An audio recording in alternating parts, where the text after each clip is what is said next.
40 apples a day helps keep the doctor away. Yeah, I know. It's an apple a day helps keep the doctor away. But the reason that I say that is because this apple today is so nutritionally depleted from its predecessor 50 plus years ago.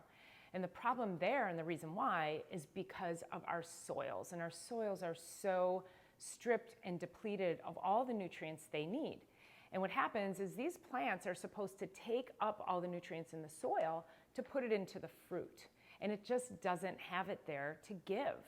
So what happened, if we go way back, I'm looking at a couple of studies that shows that, and there's a lot of studies out that have talked about soil depletion, mineral depletion, soil health. And soil health is really critical when it comes to farming, raising high quality fruits and vegetables that have a lot of nutrients in them, including phytochemicals, which help with cancer, help fight cancer. So we want, that's like the big colorful rainbow that we want to eat from, not Skittles, but, red bell peppers, the different colors of your fruits and vegetables. And we want to be able to eat all these foods, but we have to eat so much more of them to get the nutrients out of them. And so I have talked about this is one of the reasons that we need to be supplementing. And that's also a very big controversy. A lot of medical doctors will say, you can get all you need from your food. No, you can't, because there's a multitude of studies that show that our soils are super depleted. And the reason for that is because when we started to use chemical fertilizers in the soils, then what happened was that the farmers didn't have to use things like composting and crop rotation and things that actually put nutrients back into the soil. There's a synergy that takes place when you're utilizing the natural cycle of farming and improving the soil health. But when you strip everything down and you just chemical, what you're doing is you're not allowing those, so you're killing the nutrients and you're not allowing the nutrients to come up into the plant itself. And so here's the other thing too. One of the reasons that they're so low in nutrients is because they've also, some of these farming practices will increase yield quickly. And so one of the arguments is that the plant doesn't have enough time then to build up the nutrients that it could. So that's one reason. The other reason, though, is that if you think about a plant under stress, so a plant under stress, let's say grown organically, that plant has to fight. It's got to fight off bugs and viruses and bacteria and funguses.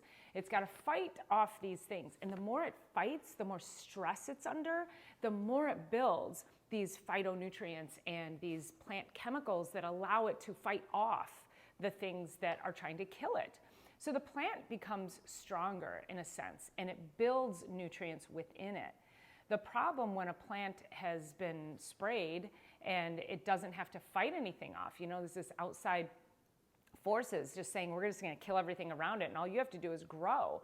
Well, this is like, your kid living in your basement. They're just lazy. They're not under any stress and they don't have to do a thing. And so the lack of stress that they have doesn't allow the plant to build the nutrient profile that it needs to. Plus, there's nothing in the soil. And so there's this particular study that I'm looking at. It says that there was this is from the Research and Training Institute, the Biochemical Institute at the University of Texas at Austin. And what they did was they followed over 22 years. They followed the differentiation of crops grown organically and conventionally. And I'll drop a link to this. I won't go through all of the numbers, but what they found was that the organic fields had up to 74% more boron, and then on average, it was between 20 and 25% more elements, more phosphorus and potassium, calcium, magnesium, zinc, and all of those critical nutrients that we needed. That's a lot. So you're looking at, let's say, 20 to 74% difference in the organic crops that had more nutrients in them, or on the flip side, the depletion of the conventionally grown crops. And this has been shown, over and over. So this is just one particular study.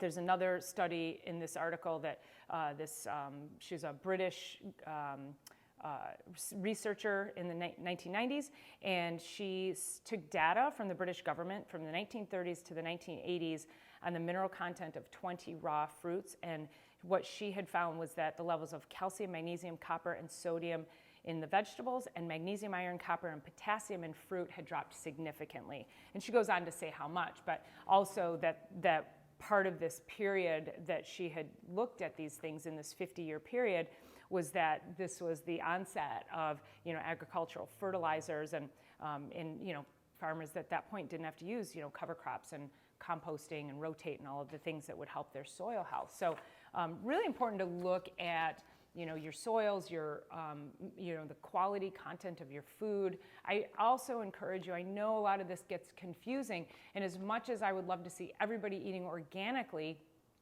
I also think that it's important that if your diet is just a complete train wreck to begin with, just go eat some vegetables. Like I'm not gonna argue with that. Just eat the vegetables, eat the fruits, get higher quality foods in you, and then over time you can learn about how to really tighten that up and protect your health even more. But you've got to clean up shop to begin with. I don't expect you to go from 0 to 100 in 2.4 seconds to overturn everything you've learned your whole life. But this is really important information to understand from the perspective of supplementation. That is why supplementation is so important, because 75% or more of the United States is nutritionally depleted. That's a lot, right? So it's 7 out of 10 of you have some kind of nutritional depletion. Only, 2.7%, a recent study from the CDC said that only 2.7% of Americans, less than 3% of Americans, have one of the 4 markers of good health, and that was ideal body weight, ate a healthy diet, exercised, and what was the 4th one? I did a video on that. I can't remember the 4th one. And they didn't smoke. Only, 3% of the US. That is atrocious. And I think we can do better than this, because, we have, for the first time in history, the generation behind us will not have the same lifespan that we do. They have a lower lifespan. They will live less than we will. So our generation is going to live longer than the generation below us because of obesity, the hyper-processed foods, the nutrient depletion, the lack of exercise. Like, we've just been given permission to take our health and run it into the mountainside.